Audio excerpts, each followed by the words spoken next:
Okay, good morning, everyone, and thank you for joining us today for the next installment in the Support Flint and Genesee webinar series.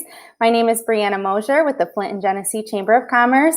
Our goal with this webinar series from the very beginning has always been to bring you the most up-to-date information, and we're very excited to have Sean Gray with us today from the SBA. He's going to be providing additional information on coronavirus relief options from the SBA. So Sean, I'm going to go ahead and hand it over to you. Okay, thank you so much. It's a pleasure to be here.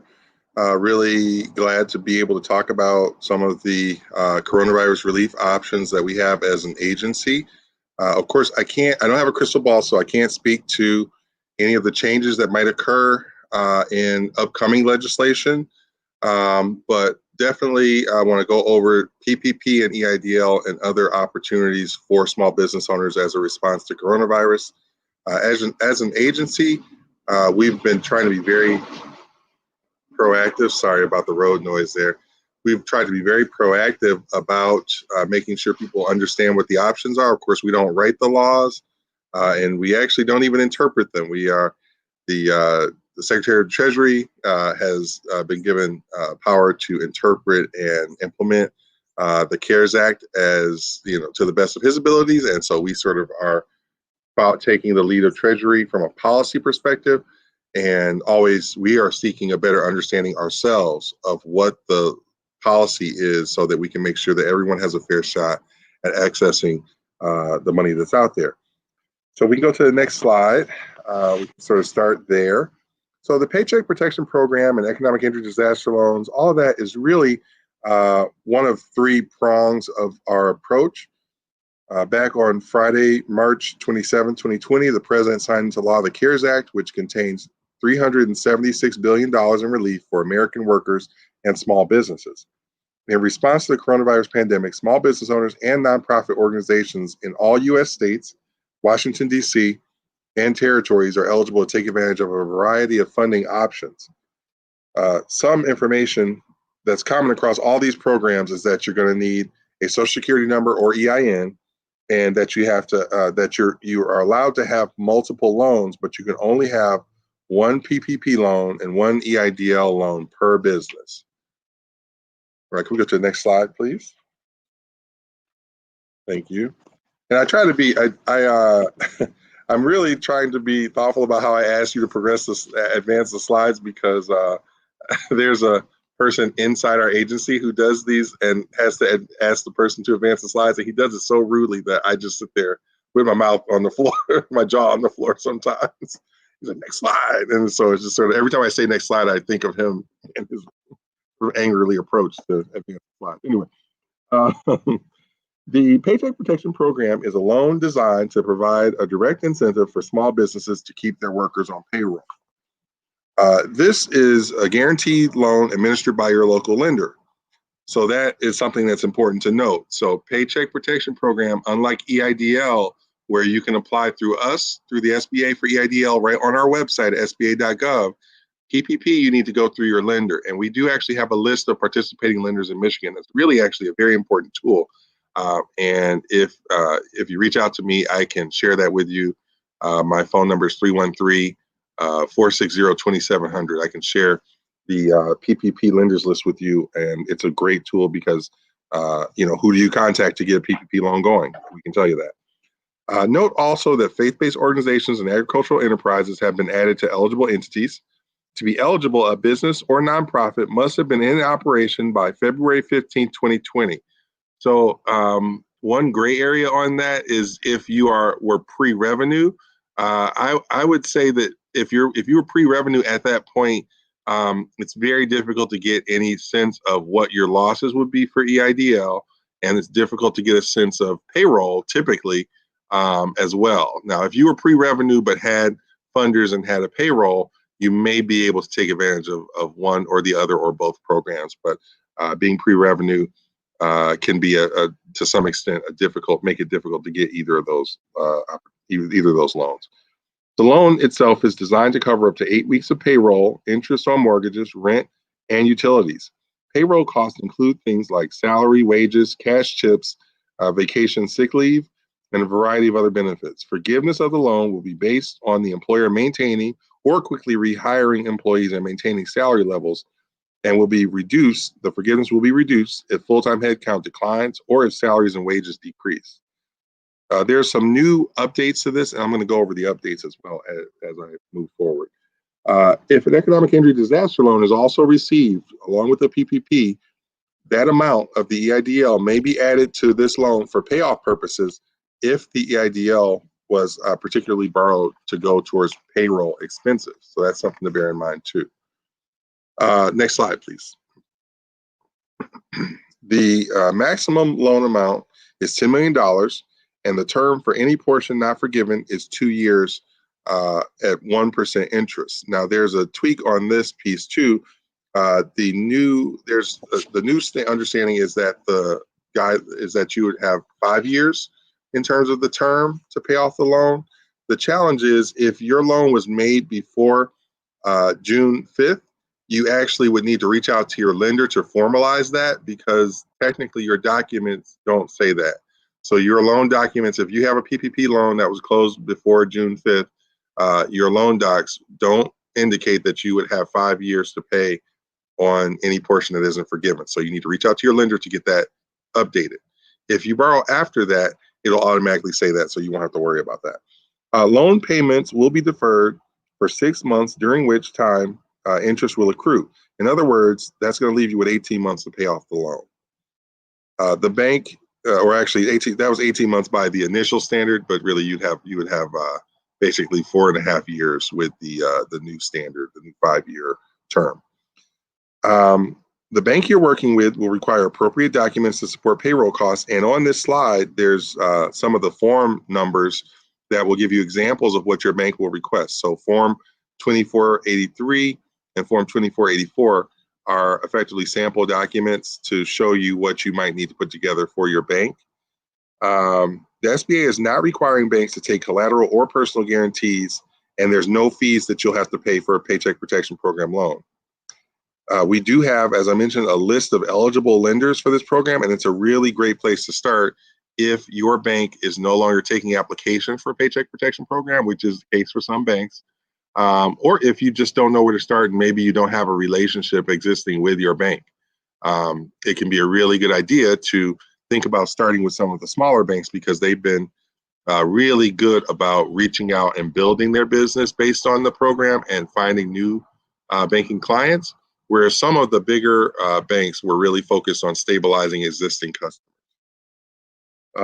So lenders are going to be doing electronic submissions of these loans, and the deadline to apply is August 8th. So the deadline previously, the program was set to sunset on June 30th, I believe it was, but they extended it to August 8th. So bear in mind that you have until August 8th to get the information submitted. So that means, actually, for practical purposes, think of August 8th as your bank's deadline, but your deadline, you want to think of probably more like August 7th. You want to be in the queue or have your application submitted, or well before then, ideally. And then the banks have until the 8th to get them all submitted into our electronic system. We go to the next slide, please. The Paycheck Protection Program Flexibility Act. And one thing I want to say that has been great, a lot of times people ask us, well, what's the next thing that's coming up? And I mean, we are civil servants, we work for you, but we don't have a crystal ball. Like I said earlier, we aren't allowed to really speculate.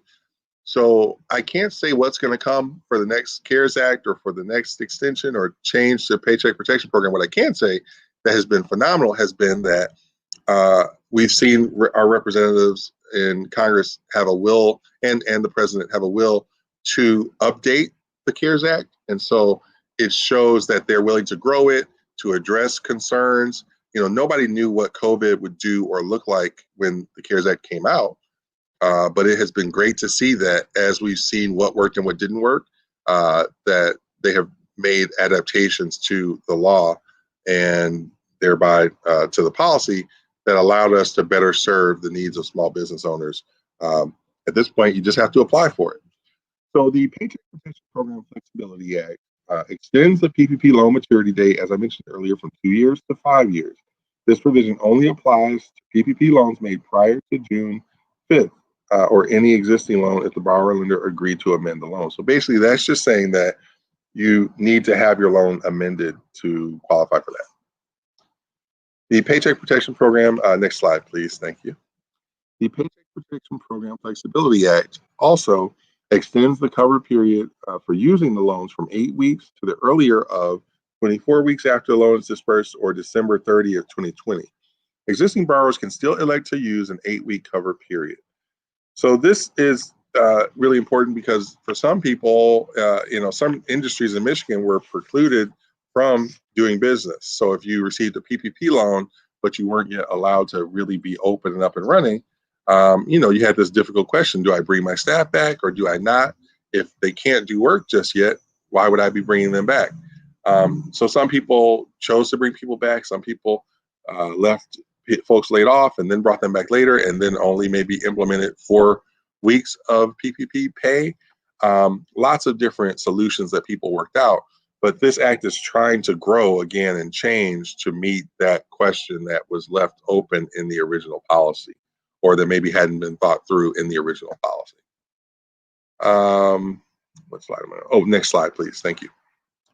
The Paycheck Protection Program Flexibility Act also extends the deadline for rehiring employees who were laid off or whose salaries were reduced prior to April 26, 2020 for purposes of avoiding a reduction in loan forgiveness from June 30th, 2020 to December 31st, 2020. So this is an attempt to rectify a situation whereby an entrepreneur might have gotten him or herself into a difficult situation by trying to sort of get out ahead of PPP forgiveness and lay people off due to changes in the program that then might have made their forgiveness more arduous or less likely. So this is again the act or elected officials trying to make this run a little bit more smoothly for entrepreneurs. Next slide, please. So the Paycheck Protection Program Flexibility Act also creates the exemption from rehiring requirements for purposes of avoiding a reduction in loan forgiveness if the employer is able to document either of the following: an inability to rehire individuals who were employees on February 15, 2020, and an inability to hire similarly qualified employees for unfilled positions on or before December 31st, 2020, or an inability to return to the level of business activity the business was operating at before February 2015, 2020 due to compliance with certain federal sanitation, social distancing, and worker or customer safety requirements. So this, again, as a response to the reality of the situation, is a way of trying to make sure that people have options in pursuing forgiveness of the loan, or that it makes a lot more sense based on the actual situations that entrepreneurs are finding themselves in due to COVID. Next slide, please. And, oh, look at that. I think I left that bullet at the bottom is actually, that's false. That's the old deadline for PPP, just so you know. So Paycheck Protection Program Flexibility Act increases to 5 years the maturity of PPP loans that are approved by the SBA on or after June 5th. It extends the Paycheck Protection Program loan repayment deferment period to either the date on which the amount of forgiveness is remitted by the Small Business Administration, by the Small Business Administration to the lender, or 10 months after the last day of the covered period if the borrower fails to apply for loan forgiveness within that 10-month period. So this last bullet is actually erroneous, and I meant to take that out.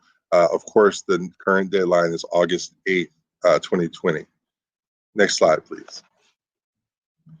And this is a separate act, the Paycheck Protection Program Extension Act, that, to the last point I just made, states that August 8th, 2020 will be the last date on which a PPP loan application can be approved.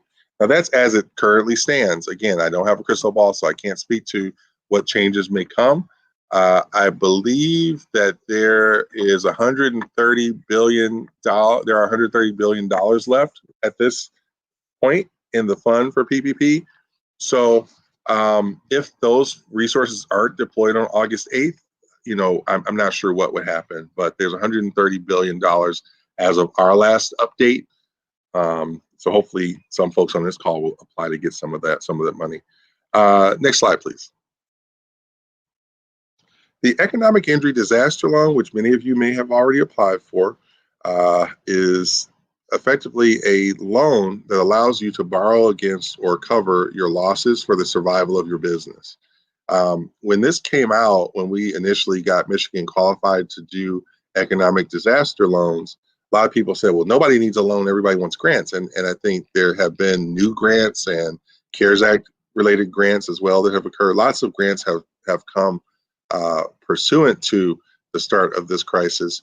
But if you really think about it, one thing to bear in mind, the EIDL is still really important because there aren't a lot of opportunities to borrow on your losses. So if you are a business owner who has losses, rarely is someone going to say, oh yeah, come on in, tell me about your losses and I'll see how much money I can lend you. So the EIDL is really important in terms of just surviving a downturn like this and being able to turn a loss of revenue into a 30-year loan that gives you time to pay it off and work it down instead of having to absorb all of it in 1 year. I think it's a really powerful tool.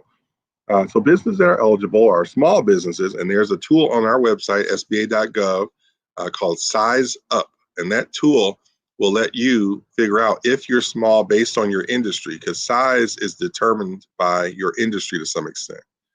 And your revenues. And so Size Up is a tool on our website that will allow you to determine if you're small.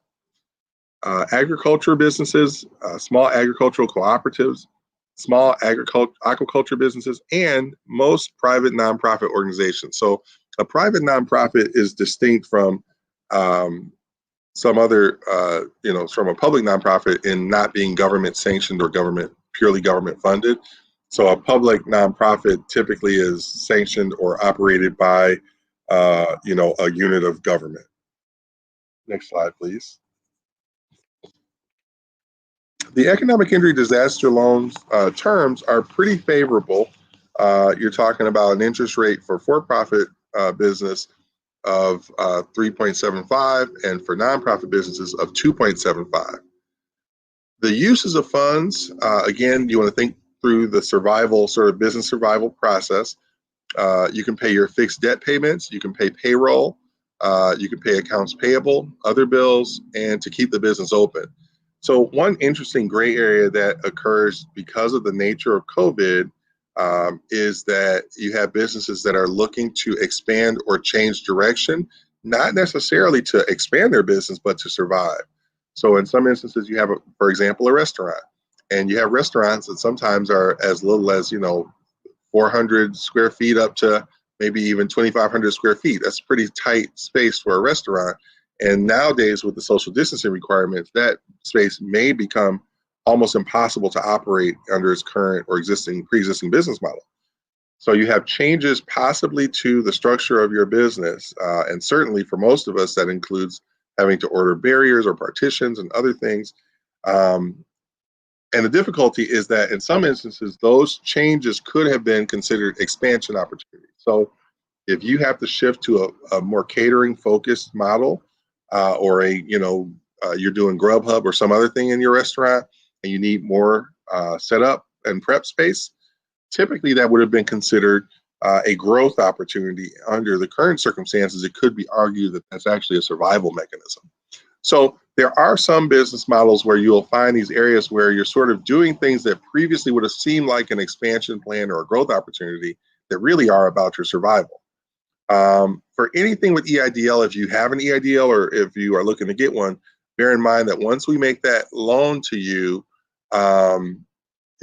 you have some requirements in the letter of that law and in the letter of that loan program where you have to if you wanted to move, for example, or let's say if you wanted to move, or let's say your landlord wanted you to move due to changes, due to some other issue, or if you've had issues making your rent payments. If you have an EIDL, the fine print says you need to notify the SBA before you make those types of moves. So you need to actually reach out to us so we can connect you to the Office of Disaster Assistance that can then give you dispensation to say, okay, that's fine. Thank you for registering that with us. Next slide, please. Another interesting or important point about EIDL, So there are credit requirements. They are not specific about what the credit requirements are. They don't tell us here's the number or here's the cutoff, but there is a look at the credit involved in the situation. There, however, for collateral, there's no collateral required for loans under $25,000. Real estate is the preferred collateral for loans over $25,000. And lack of collateral is not a reason for a decline. So what may happen if for some reason you don't have enough collateral to secure an EIDL loan is that they look to just lower the loan amount. So if you would have normally gotten approved, but maybe you don't have collateral, you're just going to be limited to the cap of that, below $25,000. Next slide, please. The next program I want to talk to you about is the SBA Debt Relief Program. The SBA Debt Relief Program is the third prong of our approach. And basically what this program does is it allows you, if you have pre-existing SBA debt, so if you have a 504 or 7A or a microloan through the SBA, this will allow you to defer payments for 6 months, and the SBA will make your principal and interest payments for 6 months. To be eligible, you basically just have to have been eligible for the 504 or 7A or microloan between March 27, 2020 and September 26, 2020. So the last day that you would want to, you want, if you're getting an SBA loan, a 504 or 7A or microloan, you want to make sure you're closed and dispersed by this date. Because if you are, you will qualify. Even as a new borrower, you will qualify for this loan forgiveness. Of course, the loan specifics are all dependent on your ability to fit the expectations of the program. And information on these specific programs can also be found on our website. We also have a really underutilized tool on our website called the Resource Guide. And the Resource Guide is sort of heavy on startup questions and answers. So sometimes people disregard it for that if you're already in business. But one really important thing in that guide that I've never seen, I worked in economic development for almost 2 decades, and there is in that guide, under the lenders, these SBA lenders, you actually have the ability to see a phone number and an email address for each lender. Now, if you go to some banks' websites, if you ever get a chance to, and try to strike up a relationship with their business banking leaders or management or the key representative, it's very difficult to get that person's contact information. So what's interesting is if you actually go to our website, in the resource guide, there's 2 or 3 pages of all the contacts for the business banking folks at each of the SBA lenders. So it's a really important thing to know, and it's very useful. As someone who's had to sort of oversee the process of connecting with bankers, honestly, it's basically the Rolodex that I have only now that I've come to the SBA, which regulates bankers. It's the same access that you would have as of course, a constituent of ours. So that's really awesome. Next slide, please. So the SBA debt relief things to remember or things to bear in mind, for all the SBA debt or loan programs, the 504, 7A, and micro loan products, a personal guarantee is required. If you have one of these loans, it's going to be important to reach out to the lender who holds that loan and figure out to make sure that they applied the debt relief. And for most people, this was automatic. You didn't have to ask anyone, but make sure that if you have one of these products, you are receiving this benefit. The deadline to apply is, again, September 26th. So you need your loan to be, as it says on this slide, loan must be dispersed by September 27th, not just applied for. So you really want to have that process moving by now, just because we've all, I'm guessing, been through some loan process and they don't always go smoothly. There can always be something that pops up in underwriting, and sometimes there'll be circular things that pop up in underwriting that will send you back to underwriting time again. So you want to make sure you're in process right now to be able to end by the 26th and get dispersed fully dispersed by the 27th. Next slide, please. There's lots of resources that are out there. The SBA funds and supports a number of resources for you to help grow your business. Really importantly, of course, you can reach out to our office at the Michigan District of the SBA. We're in Detroit. Our phone number is 313-226-6075. And you can also email us at michigan@sba.gov. One thing that we really try to do and have done is we return phone calls. And my director, Constance Logan, has been all over making sure that we are, returning phone calls within 24 hours, or within the next business day. And it's been great, because one thing I hear from a lot of people is that we're the only people they feel like have been very responsive and are answering the phone. And even when I don't have an answer for you, and there are times when I don't have an immediate answer, I have to go do some research or reach out to someone at our regional or headquarters offices. But we are spending our resources, getting our time, getting answers for folks across Michigan on loans that they have requested or are intending to request. On this slide, though, you can see lots of counseling resources that we support. The Small Business Development Center is a great resource with centers throughout the state, and you can reach out to them on their website at sbdcmichigan.org. Of course, in Flint, in the I-69 corridor, you have a really great team. Janice over at Kettering is just a great resource and always really excited to work with new small businesses. So I highly recommend reaching out to them. Really a great partner for the SBA there in their team. There's also the Women's Business Centers. We have those in Livonia, Grand Rapids, and Benton Harbor. Most of those centers that you see listed, Great Lakes Women's Business Council, Grow Businesses, and also Cornerstone Women's Business Center, also have a micro loan fund attached. So that's one thing to bear in mind. And then there's also SCORE. So SCORE and the Small Business Development Center work hand in hand often, but really the importance of having a SCORE and the Small Business Development Center is the Small Business Development Center are professional consultants, whereas SCORE offers mentors. So those are folks who may have been marketing experts or business owners who retired and are now willing to voluntarily serve as a mentor for you in your business. So the difference between mentorship and consulting tends to be that consulting is more project focused.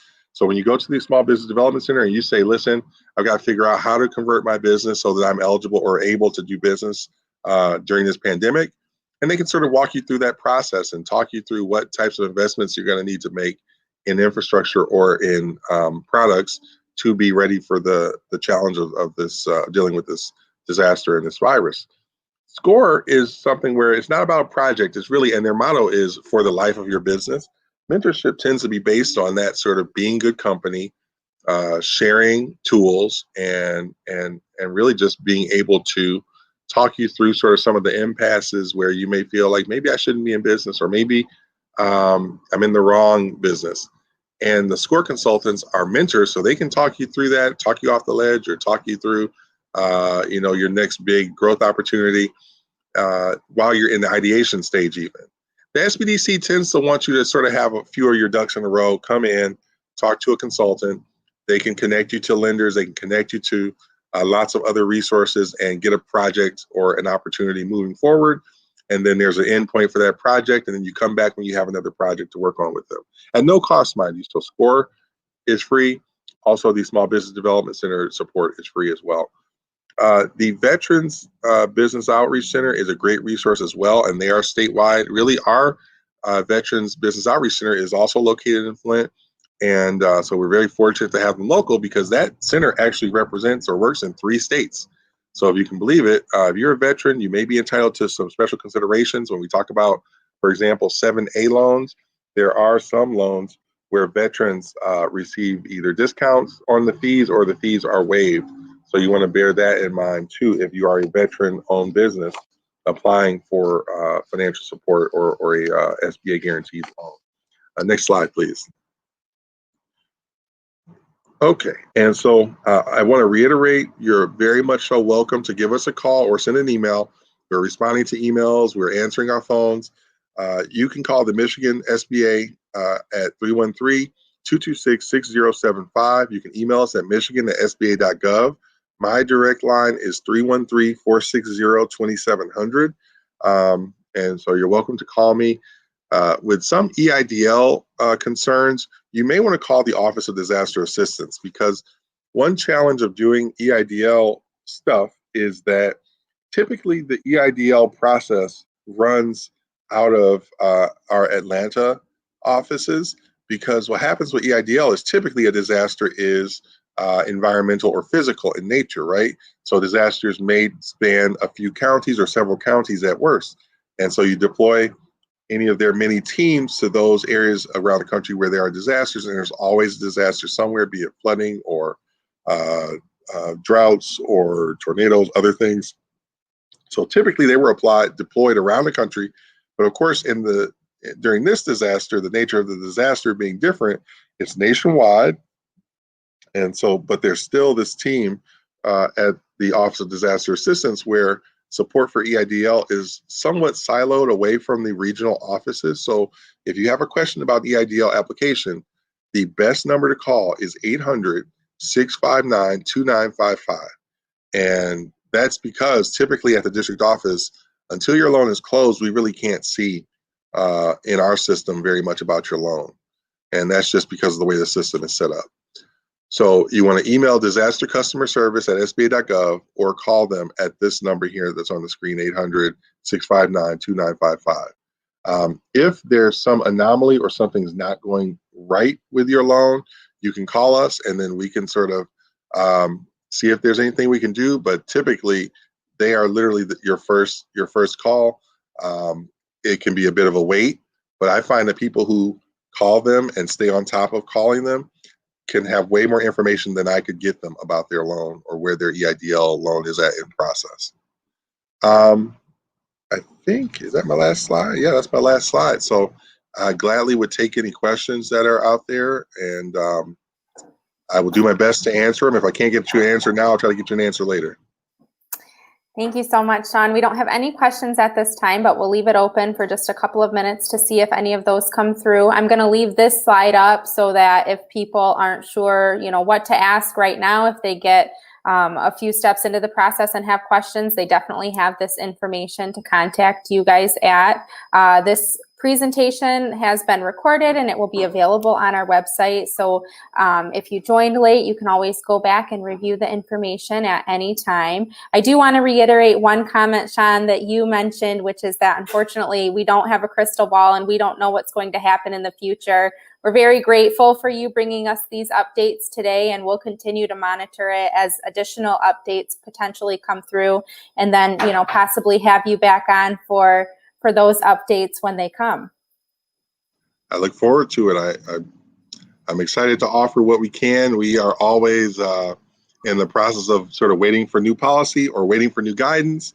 So it's sometimes difficult for us. The first couple months of this whole thing, we were literally sort of waiting for new guidance. So we were answering the phone, returning phone calls, talking to people, and they were asking all these really important questions. And we were like, we really don't want to say things that are not correct, that we would be doing people a disservice. So we really want to wait for guidance and wait for the policy. It looks like there's all manner of things in the discussion for the next version of this stuff. So we're excited to see where it goes. And I think, like I said before, it's been very responsive thus far to the needs and the concerns of people out there. So I'm excited to see where it goes, even though we aren't out of the woods yet. I feel like, the more we work together, the more we keep our small businesses going. And that's a big part of what the Flint Genesee Chamber does. The better off we'll be when we come out of the woods here on this disaster.